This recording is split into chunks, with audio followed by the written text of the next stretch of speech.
Well, good morning. Thank you for joining us for this session here in Orlando and live streaming. Thank you for the session of Leveraging Teamwork in Diabetes Management with Dr. Jessie Wong. Just a few housekeeping details. Will be some time for Q&A at the end of the session, and we will pass the microphones back and forth at that point. If you have elementary children or kiddie code children, you can pick them up immediately after this session. We do have a hard stop on this session at 12 p.m. for the buffet. If you have tweens or teenagers, they will be released into the wild at 12 o'clock. And we're really interested in your feedback on these sessions. So please fill out the surveys upon the completion of the session. Masks are not required, but if you would like to wear one, you are welcome to do so. So please welcome Dr. Jessie Wong. Hello, thank you so much for having me here today. Thank you so much for coming, and a huge thank you to CWD for having me as faculty here. I'm really excited. This is a topic that I'm very passionate about, so I'm excited to be sharing it with you all. And as we go through, if you have questions or comments or discussion points, please jot them down on the back of the comment cards or whatever you have, because I really want to make this helpful for all of you all. So when we can launch into the discussion, I want to make sure we get to those. So today I'm going to be discussing leveraging teamwork in diabetes management. I am a diabetes psychologist and clinical researcher at Stanford University. So my objectives today are to help distinguish between independence and isolation, identify different types of and sources of support, and also learn ways to request support that would be beneficial to you. So before we jump in, I wanted to do a little Flashback Friday and show you this photo of me when I was a fellow here at Friends for Life, and around the time in my career where I was really cultivating my diabetes team, both within my multidisciplinary clinic at Stanford and among the fellows and amazing faculty here at Friends for Life. So diabetes management, probably needless to say, is constant, rigorous, and complex, and it's not inherently rewarding. It requires a lot of time, physical energy, and mental energy. It's everything from managing prescriptions, supplies, appointments, to glucose levels at every different moment, bolusing, and then treating hyper and hypoglycemia. And that, as a result of that, it's really common that people will experience diabetes distress, which is the frustration and negative emotions that are in response to the burdens of diabetes. An example of that would be feeling annoyed with a high that is not coming down no matter what you do, or feeling like your alert keeps going off when you're in an important activity and it's just driving you absolutely crazy or frustrating you, or feeling anger or disappointment. And then when that diabetes distress builds up, it can lead to something we call diabetes burnout. And that's when you are kind of at your breaking point and you feel like you just cannot continue with one more diabetes task and you're just completely over it. This is less common than a diabetes distress, but absolutely happens. So when you add up all the demands in all the areas of your life, including diabetes, it's a lot. It's a lot to balance, and it can feel hard to keep all those balls in the air. So it's important to know when it is all a little too much. And you can do that by reflecting and looking at your instincts. You know, are there changes in your functioning in any life domain, like work, school, diabetes, mental health? Also, feedback from others. If you hear a concern from a family or friend or a provider saying, "How are you doing?" or "Things are a bit different," or "I haven't seen you in a while," or them noting changes in your functioning, like, "Hey, you know, usually you don't forget this meeting, but you forgot it today," or, "You know, I'm hearing your alerts go off a lot more than in the past." And then you can also check in with yourself by asking you can check in with others by asking them the question, "How are you? Are you doing okay?" And then also asking yourself those same questions. And if you did want to get a bit more of a technical check-in, you can do online validated screenings for depression, anxiety, and diabetes distress. And the links are up there if you're ever curious to check those out. And they all have cutoff scores that will tell you, okay, this might be an area that might need a little bit more support, or things are not going so well. So I wanted to discuss this distinction between independence and isolation, because I think oftentimes with diabetes, those two terms can get confused, but in this context, it's very different, and it's important to understand that difference. So independence would be you're competent and skilled, but you're also willing to accept help and support when needed. So flexibility, you can do it on your own, but you don't have to. Whereas isolation is you are doing everything on your own. You cut others off, you refuse help and support, and you want the diabetes and the things that you're working on in your life to happen with you in a vacuum.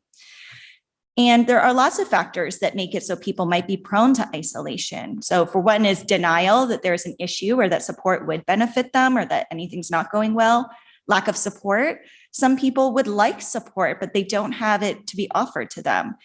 Often people also carry the belief that strength is facing challenges alone. And that's what being really competent and skilled is. Other people feel shame and self-blame related to their challenges. Like, wow, if I'm having a hard time with these overnight lows, there must be something wrong with me, which is definitely not the case. Also, fear of judgment or disapproval. Sometimes people don't want to let their diabetes team or their friends or family know that something's not going so well because they think they'll be judged for it. And oftentimes people are unwilling to consider something new. Like, I'm so used to doing this part of diabetes on my own that I can't imagine it would feel a little uncomfortable to try anything different. And then also negative past experiences, like, okay, well, this person tried to help me and it ended up feeling more like criticism or imposition than anything else. So these are all very real factors that can make people prone to isolation, but they don't always have to stay that way. So there are signs that can let you know that the isolation might be a problem. So for instance, if you're having persistent problems or out of range glucose levels, consistent diabetes related disruptions in any area of your life, you feel like you cannot perform the way you want to because diabetes is just getting in the way, feeling trapped and you have limited options, also feeling like your efforts are in vain, like you're in a hamster wheel, like I've been trying everything that has fixed this problem before, but now it's not getting any better. And I'm going to keep trying those things, but they're not giving me the outcome I want, which absolutely happens with diabetes. Also increased self-doubt, shame, and frustration, like there must be something wrong with me if this problem isn't going away yet. And then lastly, diabetes distress and burnout. When those are coming up, it can be a sign sometimes that there is too much isolation or it's gone on a bit too long. So I always like to say that diabetes is done best when it's done as a team sport. And some of the reasons for that are there are huge benefits to facing diabetes as a team. It can ease the burden of management tasks. So, tracking or getting supplies and prescriptions, getting some help with monitoring or managing glucose levels, or even just getting a little extra support or assistance with scheduling or coordinating appointments. Because these tasks can feel very overwhelming and frustrating when you've been doing them for years and you feel like you're the only one who can do them or should do them. But people are often really willing and eager to help with these kinds of things and offer support, breaking off a little piece of something that's been causing you extra frustration, and they can take it on, which isn't a huge burden for them. Other things is if you have medical consultation, and so including, your medical team as the part of the teamwork, this can be really helpful because it can help you identify underlying issues. There are so many times when people blame themselves or their management for what their blood glucose are doing. And the truth is diabetes is causing that, right? And sometimes there are like underlying issues, like a technical issue with a device or a need for a dose adjustment that a medical consultation can address, as opposed to trying other approaches that are not getting the results you want. They can also give really great tips and advice and just provide another perspective on some of the issues that you might be having. And then there's also social emotional support, which is a huge benefit of teamwork and really shouldn't be underestimated. So there are different types of social emotional support that can really make a big difference. So for instance, people validating you and making sure that you don't feel alone.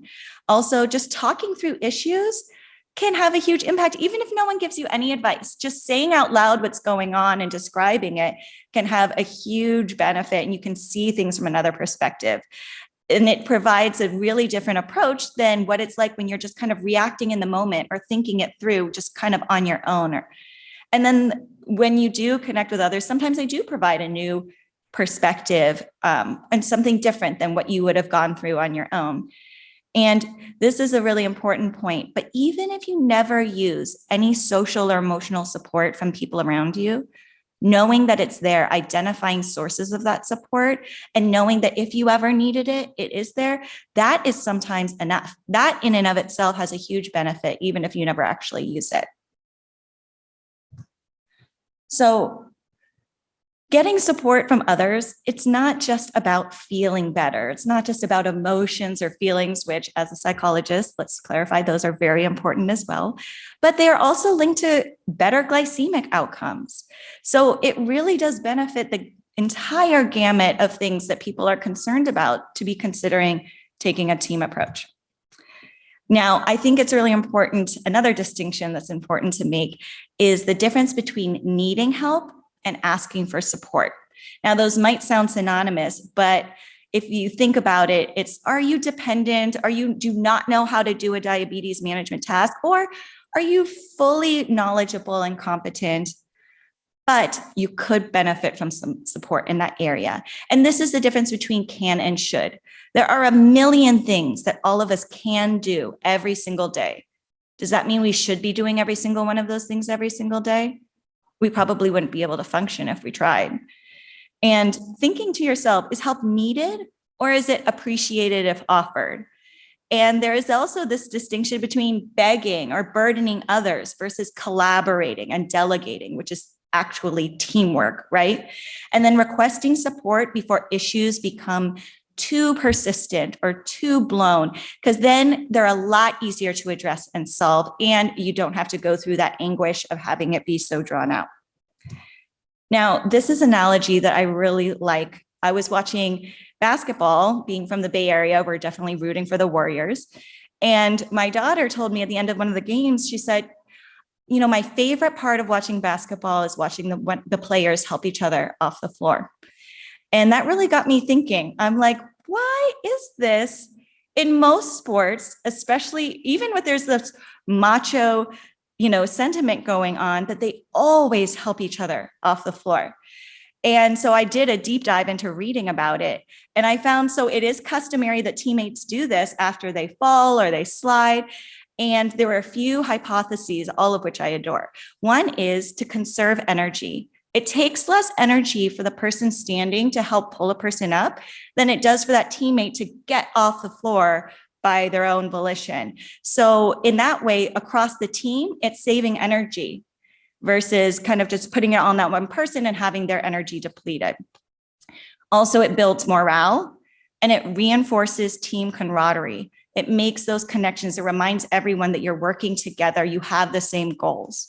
And I think this is a really important thing because these basketball players, we know they have the strength to stand up from a floor, right? They absolutely have a lot more strength than that. But they make a decision. They create a culture in which they're working collaboratively, and they understand that teamwork is going to get them all where they want to go. So hopefully I've made a good pitch for why teamwork is a benefit. And so how do we go about it? So the first steps to building your team are to identify what are your needs. What would you like help or support with? And be specific. What is the help you want? When does it need to happen? And for how long? Then consider who would be the best person for that kind of help. So you can think about, is it a management task or a routine task, like a daily task, reminding to pre-bolus, managing supplies? Then maybe a family or friend would be a good person for that because you have the contact with them and they kind of get your lifestyle and routine. If you need a consultation or medical assistance, reach out to your medical provider or a CDCES. If you need advice or support, diabetes organizations like CWD, networks, online forums, social media are a great place to go. And then make a plan for how to approach your team member.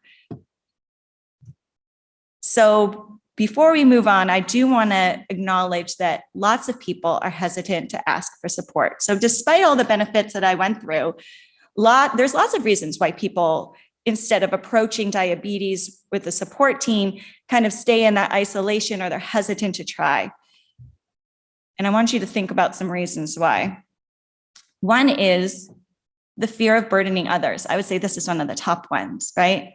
So yes, diabetes management is a burden. Asking someone to do something it's an extra thing you're asking someone to do, absolutely. But living with diabetes should not be a lifelong mandate to self-manage and do every diabetes task in solitude on your own. And if someone asked you for help or support, how would that make you feel? Is your first thought, oh, this person is trying to burden me? No, most parents and significant others and people in people's lives feel honored when someone asks them for support. And that helping someone stay safe and healthy and relieving their burden, even in the smallest way, is one of the greatest gifts that people can give one another. And so instead of seeing it as a burden, you can realize that this is actually an opportunity for connection. And some tasks are more burdensome than others. Like, let's be very clear about that. So if you are hesitant or you are worried about certain levels of burden, dip your toe in the pool first. Find out what task could really help you out, but wouldn't feel like a huge burden on somebody else. See how that goes, and then consider moving up from there. So another reason why people might not ask for support is not wanting to feel vulnerable. You know, expressing needs and asking for help can make a lot of people feel vulnerable, but struggling to balance life demands is the norm. It's not the exception. So, and this is especially true when diabetes is in the mix. And you need to, when you let yourself feel vulnerable in this way, you are opening the door for a deeper connection, a mutual respect, and a stronger relationship with the people around you. And it can also help the people around you feel more brave and willing to be vulnerable themselves when they might need help. And I think that's one of the really, really beautiful things about diabetes and community, is that it does present this wonderful opportunity to really get in touch with one's needs, to support one another with those needs in a way that doesn't happen oftentimes in other situations. And it can make people more brave. Also, sometimes people are just like, let's just wait and see how things go. Maybe they'll get better on its own. I don't need to ask for support right now. And if that's the case, what I encourage you to do is to make a plan. You know, what is a sign that maybe reevaluating whether help would be a good thing? Is it if you're continuing not to sleep? Is it if you're having highs that are making it so you can't get through your morning and your alerts going off constantly? Like, what is a sign that, okay, now I'll reevaluate and I'll be a little bit more open to the potential of receiving support? And just like I said earlier, having the plan for how to reach out to the support, identifying those sources of support, even if you don't use them, is incredibly powerful and can have a huge positive impact. All right, so let's say you do want to ask for support. How do you do that? Well, what I would recommend is start a conversation by giving a little bit of background and sharing what's going on with your experience. So saying something like, you know, since work has gotten busier, it's been a lot harder for me to remember to pre-bolus. Or since this stressful situation has been coming up, I've been noticing my blood sugars have been higher and it's been harder to keep them in range. And then next, present the request and provide a rationale. You know, I was wondering if you could check in with me before meals to see if I pre-bolused, because that would really help me get back in the routine of pre-bolusing consistently.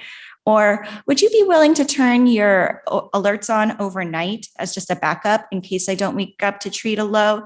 That way I can sleep a little bit easier with a peace of mind to know that I'll be safe.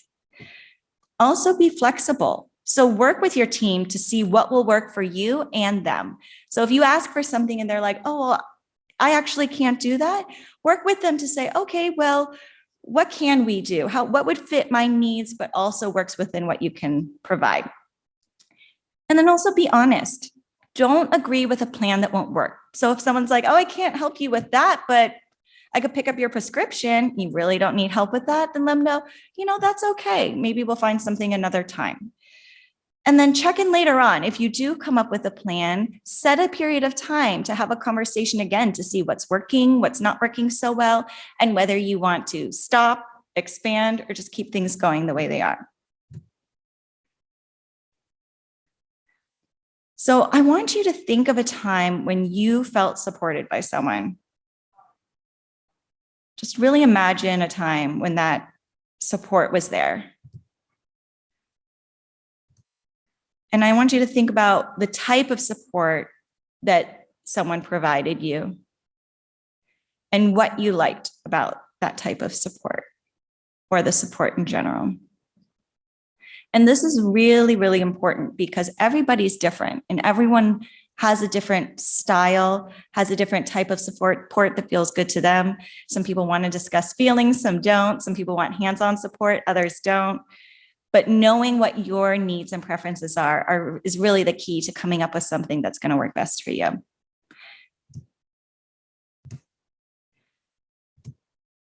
All right, so to switch gears, let's say you want to lend support to someone. How do you start that process? Well, I really recommend beginning a conversation with open-ended questions. How are things going? How have you been doing? Not yes, no, like, are you having issues with pre-bolusing or, you seem really stressed out, are you? Ask the open-ended questions, have a broader conversation about what's going on. And then the next step is to listen. Do not jump in with a solution, which is what we call pulling for the quick fix. Do not jump into giving advice. Just listen and gather information. And then if you feel like it's getting to a point where you really understand what's going on, you have all the information at hand, jump into asking, what can I do to help? And have that be an open-ended question as well. And there is a difference between, is there anything I can do to help? And how can I help? What can I do to help? Because oftentimes, if you say, is there anything I can do to help? People will say no.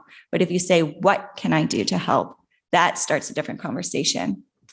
And if the person's unsure, but they're open to help, get creative with the different options you can offer. And here are some examples. So let's say someone's struggling with overnight lows. You can offer to turn on alerts on your phone overnight. Even if you're not sharing data, there's ways to set up alerts through apps, check in during lows, help treating during overnight lows. Another thing that is very small but shouldn't be underestimated is offering to make sure that low supplies are stocked, both next to someone's bed, within their backpack or purse, because that in and of itself takes one last thing off someone's mind that they have to constantly remember. And then also take over morning tasks if there's been a rough night. It doesn't sound diabetes related, but if you say, okay, you can sleep in 15 minutes extra and I'm going to do these extra chores for you in the morning, or we'll find a way to make that work. That is actually helping with the diabetes piece because you are giving them a little space, a little time, a little more energy for dealing with what they're dealing with. So if someone's having trouble remembering to pre-bolus before meals, you can set reminders on your phone. People living with diabetes easily get alert fatigue. So taking that on, taking some of the alerts, and then just in a kind, gentle way, whether through a fun little text with an emoji or a Post-it note or just a verbal cue of, hey, don't forget to pre-bolus, or hey, do you want some help with the pre-bolus? You can also give a 15-minute heads up when you're cooking a meal, just as a reminder of when the food will be ready. And if someone forgot to pre-bolus, offer to wait. Offer to wait with them, because it really doesn't feel great when you forgot to pre-bolus, you're beating yourself up for that, and then you're watching everyone else around you eat. It's kind of like double punishment, but letting them know you're with them in solidarity and you support them. And if someone's experiencing diabetes burnout, which again is feeling just completely over it with diabetes, you feel like you cannot do a single more task because you're just so burned out, offer to provide them a diabetes vacation where you take over all the management tasks for a specific period. It can be an hour, it could be an afternoon, it could be a day, but this is a really, really wonderful thing you can do for someone. And when it comes to kids and teens, I recommend doing that when they're playing video games or with their friends. If you can be there to actually do those things, to let them feel for a few minutes that the diabetes stuff doesn't have to be first and foremost in their mind, that can provide huge benefits to them that last well beyond that period. Give emotional support, spend quality time with them if they're burned out. Sometimes having that connection and being more in tune can lead to more benefits, but also just relieve some of the stress. And then offer to lighten the load, either with diabetes tasks or non-diabetes tasks. If they're completely burned out with diabetes, that means they're depleted. And so whether it's temporarily taking over some diabetes stuff or a break from chores or, just taking an extra thing off their mind with paying bills and things like that, it can go a long way. Also, to come up with some examples or plans together, I recommend using what we call collaborative problem solving. So first, you want to clarify what the problem is or the area where support could be used and be as specific as possible. And try to focus on just one behavior change or one thing at a time. Then generate as many ideas and ways that you could provide support as you can think of. And for this, it's great to think outside the box. And then don't evaluate them. Come up with things that you know are not going to work, because the next step is then you evaluate them, and that can lead to some really helpful information. Oh, this is why we never tried this, because you feel that way about it. I had no idea. And then once you've evaluated the pros and cons of each of the solutions you brainstormed, choose one that you're going to try. And then create a plan to try it out.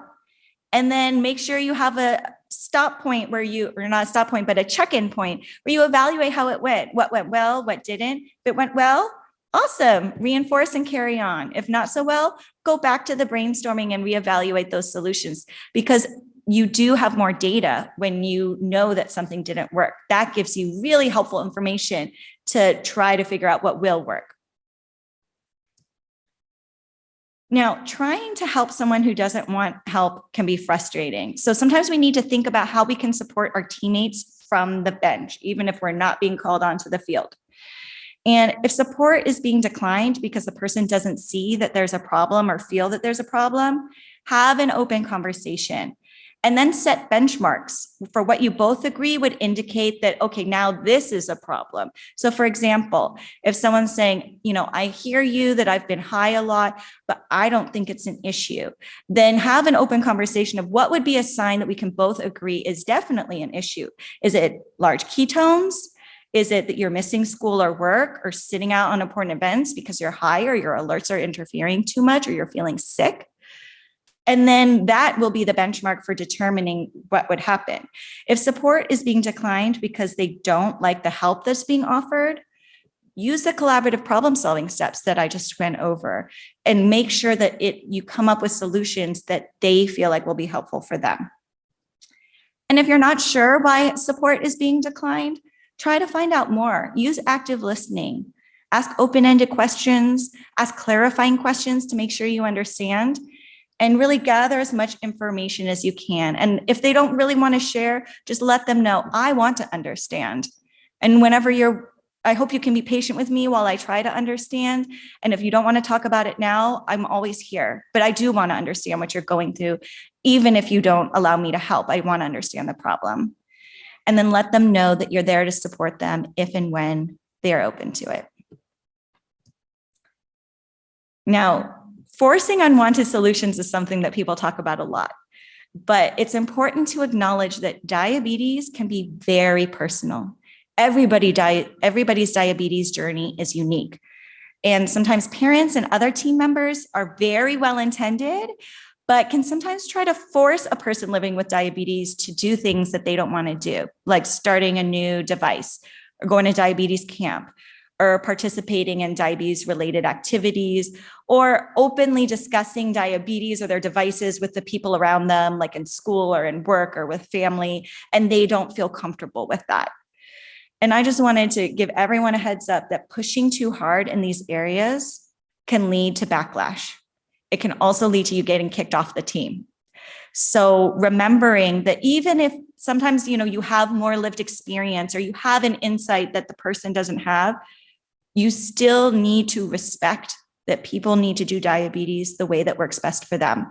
And if you don't respect that, then you will not be considered part of the team and you won't have those opportunities in the future.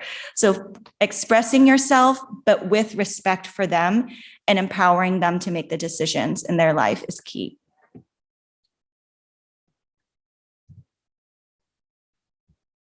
So every once in a while, there can be conflict on the team, right? And this is an example of when that might happen. This is a cycle of miscarried helping. I'm not sure if you're all familiar with it, but it's a very important thing to understand. So this is a cycle in which everyone has very good intentions, but sometimes things can get off track and not lead to the outcomes that anybody wants. So for example, let's say that a teen is having a high blood sugar and the parent notices that and they get a little worried, they're a little concerned. So then they go to the teen and they say, do you know that you're high? Or what did you eat? Why have you been high for this long? And the parent's acting out of concern and trying to support, but that can often feel like nagging or shaming or blaming. It can be perceived that way. Even a very neutral statement over time can easily feel like criticism. And that can lead the teen to feel discouraged, ashamed, defensive. And then they might lie or avoid the situation or back away completely. And when that happens, no one's getting the outcome they want. So if they're so frustrated that they just decide to ignore the alerts or not even try anymore, then that blood sugar is not going to get any better, probably get worse. And then the cycle can continue and get worse over time as well. So what to do if team conflict arises? Well, first, it's important to clarify the difference between intent and impact. The key to that cycle is that no one's intentions are matching the impact. And so understanding where the intentions are and working and being patient with one another to clarify, I know that you're just concerned about me, but when you use these specific words, it makes me feel this way, the difference between the intent and the impact, and helping figure out what behaviors can make that intention match the impact. Also giving people the benefit of the doubt. Don't try not to assume that someone has an ill intention or realizes the impact of some of their behaviors. And this can require practicing self-compassion and compassion to others. And then also identify shared goals. I think most people would agree that they want the people they love in their lives to be healthy and happy. And most people could probably agree that it would be great to have mutual respect and be caring towards one another. And I know that those are vague and general goals, and that often people have different ideas about the best way to achieve them. But if you can get on the same page with those goals, it gives you a lot of room to work with. It's also good to reassess the needs that you might have and the roles of your teammates. This person's in charge of reminding me to pre-bolus, but the way that they do that is not actually helping me pre-bolus, but driving me absolutely crazy. Or this person's in charge of overnights, but they cannot wake up at all. So figuring out if there's a mismatch there and if that might be increasing the conflict. And then also just try to stay flexible and adjust as needed. So where can we find some potential team members? Well, if you're looking for team members in mental health, you can always ask if there are providers like either in your diabetes clinic or healthcare system who have a specialization in diabetes or have experience with what you're dealing with. If you're open to mental health providers who may not be specializing in diabetes, you can always call the phone number on the back of your insurance card, and your insurance can provide you with a list of in-network providers in your area. And then also ADA has a mental health directory, and all of the mental health providers listed there have gone through specialized training in diabetes. So you know that there's a base knowledge there, and they have them across the country. And then in case things are a bit tense, it's good to have the National Suicide Prevention Hotline on hand. And then if you want team members from the diabetes community, there's wonderful organizations. I mean, you guys are at Friends for Life, which is the Super Bowl of finding wonderful people in the diabetes community. But sometimes online, it's good to have different sources, people in different situations. And so just exploring these resources and thinking about, are there people, even if it's strangers that you never meet, they can be part of your team just by connecting with them or reading their blogs or things like that. Now, whether you are needing support or offering support, I really encourage you all to remember that you cannot pour from an empty cup. If you are struggling and you're struggling because you're so busy helping other people or because you're going through something really challenging, that's an important time to acknowledge that, because you can't do more than you can do. A cup can only fill so much, and once it's empty, there's not that much you can do for others. Or put another way, there's a reason why parents are told on planes to put on their own oxygen mask before assisting others. Because if you pass out, how helpful are you going to be to that kid sitting next to you, right? And it's the same thing with being a team member. You cannot be everything to everyone and nothing to yourself. So I know that that's really hard for a lot of people, but the truth is you have to remember that, and that self-care is not selfish. And the more that you take care of yourself and make sure you're in a good place, the better support, the more effective teammate you can be overall. So just as a few takeaways for the talk today, I just wanted to remind everyone that managing diabetes in isolation can really limit your opportunities to make things better and to focus on what's most important in your life. And that different people can provide different types of support depending on what the needs are and what you feel comfortable with. And also, it's important to be open to receiving support and supporting one another, because it not only helps with diabetes management and glycemic outcomes, but it can also strengthen our relationships with one another. Thank you so much. I'm happy to take any questions or comments. Okay. Yeah, I think it's very important, some of the things that you talked about, especially the self-care. Sometimes we get, I guess you can call it like compassion fatigue, by continuing helping. And then all of a sudden you realize that, hey, where is my energy going to come from? Like you said, that cup is empty now, but you still want to go on because you're feeling, that pressure that is just always something that I can do, So I think that's very, very important, that we have to take care of ourselves first. If not, we won't be able to help, other people, and we don't realize it. Absolutely. Thank you so much for making that point. I think it's huge because you're exactly right. We once we are helping people, we set a standard for ourselves, right? These internal expectations, and there's external expectations like, Mom, you always do that for me. Why aren't you doing it now, right? And then in addition to that, we all build up momentum.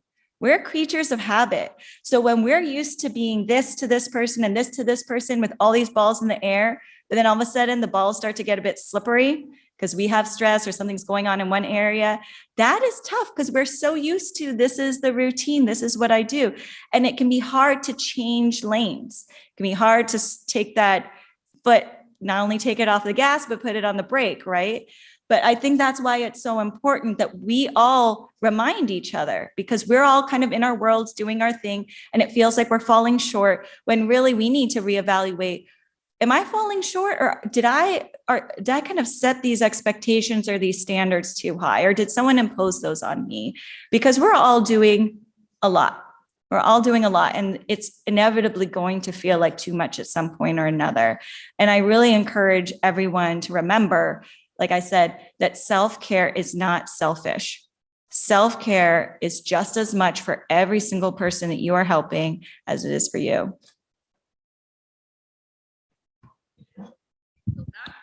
Another good point. So now you bring up another good point, because then while you was talking, I was saying, then sometimes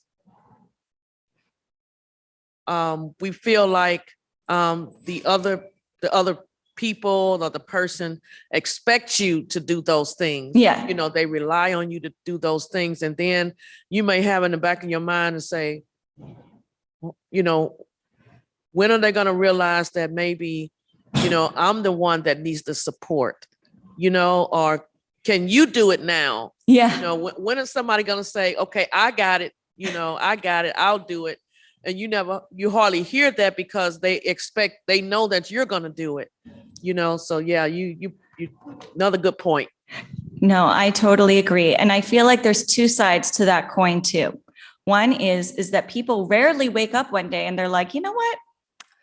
I'm going to be in charge of managing overnight lows. It happens. I see it happen, but there's a lot of tasks. So it's not like one morning someone wakes up and like, you know what, I could start scheduling my own appointments, or I could call that device company, or, all of these things that people are used to other people doing. Usually it doesn't strike them that, oh, like, I'm going to have to do this someday, so let me start doing it now, kind of thing, or because they're used to what they're comfortable with what they're used to, right? But then there is a flip side of that sometimes. And I will warn you about that there's something that we call gatekeeping, where sometimes people are so comfortable with doing something and they're so good at doing it that it's hard for them to let other people do it. And that is huge with diabetes. And if you are someone's caregiver, or if you are someone living with diabetes and managing on your own, it can be hard to hand over the reins in any respect, because you have to see someone maybe struggle a little bit, or who's less comfortable with it. It might take a little longer. They might have to make a couple mistakes along the way. And it's easy to just say, forget it, you're taking too long, I'll do it. Or you're not going to do it as well as I do, so let me just do it. And that's what we call gatekeeping. And even though there's some situations in which that's appropriate, there needs to be someone holding the reins who's competent. Sometimes there's little steps that we can take to start to hand things over, whether it's to the person living with diabetes or someone else who can support them, to say, make sure that the diabetes knowledge and education is there first. And then slowly with the skill building, because if you're the master of everything diabetes, no one's going to come in and be like, oh, I can do that just as good and just as comfortable as you. And so it takes a little bit of tolerating a little anxiety and discomfort on your side, them tolerating a little anxiety and discomfort, and everyone knowing, yes, this could go smoother and possibly better if you were doing it, but I am going to slowly start to do it, because we need to balance things out a bit better, and it can't all fall on this one person's shoulders. So yes, such an important point. Thank you for bringing that up. A low blood sugar or what have you, and they're going to get up early and take care of the kids or whatever. Let them do it the way they're going to do it, not the way you're going to do it. There's almost always two ways to do it. Something I struggle with. So it's important to remember there's always more than one way to do things. Yes. Thank you so much for saying that. Yeah. Whether it's diabetes or otherwise, that, and we can get frustrated. I've definitely been there before, where my husband drops the kids off in the morning and got them ready, which I usually do, and no one's hair is brushed. And they're showing up to school, and I'm thinking I am probably going to be the one to be judged by the teachers and the parents and the kids. But the truth is that is part of being on a team, right? Not every player plays every position the same way. But I think the point you made was really beautiful and important, which is we need to be flexible with that, because we can't do everything, like the can and the should, right? If you can do everything amazing, that's wonderful, but we can't do everything 110% all the time. And so having some flexibility, some patience, some self-compassion, some other compassion, and just say, these are the things I'm going to worry about, cut it down to the bare minimum, like safety, bare minimum health, and then say the rest, I'm just going to need to practice tolerating that things are being done a different way than I would do them. Yeah, such a great point. Dr. Wong, I had a question, kind of a comment and a question. You brought up so many really good points and talked about gatekeeping, and our executive function skills can only handle juggling so many balls at a time. And I guess my question really comes to, when it comes to burnout, what are the steps out of being burned out of caregiving? What's part of the process? Maybe that's my question. How do we begin that process out of burnout? Yeah, I would say, and this is related to the talk I gave yesterday on managing diabetes, stress, and burnout, which is, I always say an ounce of prevention is worth a pound of cure. So if you're feeling that diabetes distress building up, that frustration building up, try to do something then. Because once you reach burnout, the whole point of burnout is you're burnt out, it's hard to come back from that. And then once you're there, you're in this cycle of things getting worse, right? Because you're just completely depleted. And then when you're not doing the things, there's these consequences. And I think as a caregiver, it is important to take stock to look at everything you have on the field that you're in charge of and realize, where can I take a step back? Where maybe do I need to enlist some teammates? And like, I was discussing, sometimes that's online forums. I think it's wonderful to throw that out there to say, I am completely burned out helping someone manage their diabetes. What do you all do about that? What do you do when you get to that point? But then also, to the points that were discussed earlier, is like, when you feel that distress burn building up, to think about, is everyone doing what makes sense for them? Like, is someone developmentally appropriate for them to start taking over a few more tasks? Because, like was the great comment mentioned earlier, it's rare that people, especially kids and teens, are suddenly like, oh, actually, I never tried this before, but I know I'm fully capable of doing this. So why don't I be responsible for that from now on? Unfortunately, that comes into the job of the caregiver. So I recommend setting benchmarks, every 6 months or a year or so, where you remind yourself to sit down and take stock of who's doing what tasks are being assigned to what teammate, and whether that needs to be reevaluated. Because once you get to that point of burnout, then the only real path you have is self-care. You need to get yourself the care you need. You need to build up that energy, that motivation, that mental health again, before you can do anything or make any changes. Great question. I think that a lot of times as moms, we just, we'll do it. We can do it the best. We'll do it. And I think a good point too is to remind partners that have a lot of it on their shoulders. You know what? They can do it too, but we have to, like you said, the gatekeeper, we have to let them in. And sometimes they just want to be let in. Yeah. And they don't know how to ask, because they're like, well, she's got it under control. And then it gets to the point where burnout, and then we take it out on them too for not stepping up, when we're really not. If we really take a good look, we're not letting them. Yes. In a way, right? So I think, and it's like with a newborn baby, I always say the same thing. It's like the mom, oh, I'll take the baby. I know how to calm it down. And I think it's important that partners, work equally, but a lot of times, and I've seen it in myself and I've seen it in other moms specifically, we need to let them help and give them the opportunity to show that they can do it too. And it gives them a good feeling too. Absolutely. I mean, those are the joys of parenthood. And unfortunately, a lot of father involvement can be limited by maternal gatekeeping. And there's a lot of research to support that, even outside of diabetes. And I think that is completely true, that you need to give people space. You can't always say, I'll do it because I know, and I can do it really quick, but give people space. And then also, like this gentleman pointed out, give them the freedom to do it their way.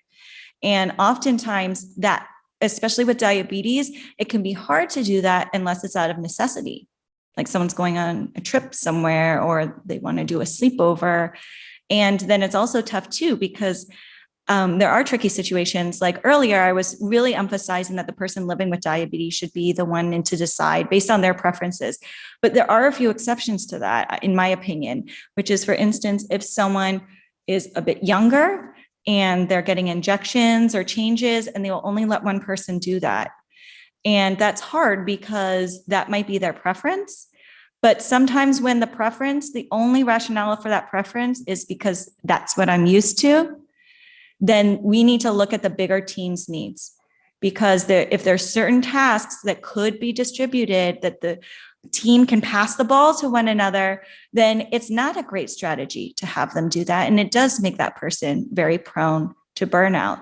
And so, that's when I like to bring in the analogy of, diabetes being done best as a team sport, and that the person living with diabetes should, as much as possible, be in charge of how diabetes is done, but only within the limits of the resources around them, right? And as a parent, I think we like to pretend we don't have needs or wants or other areas of our lives.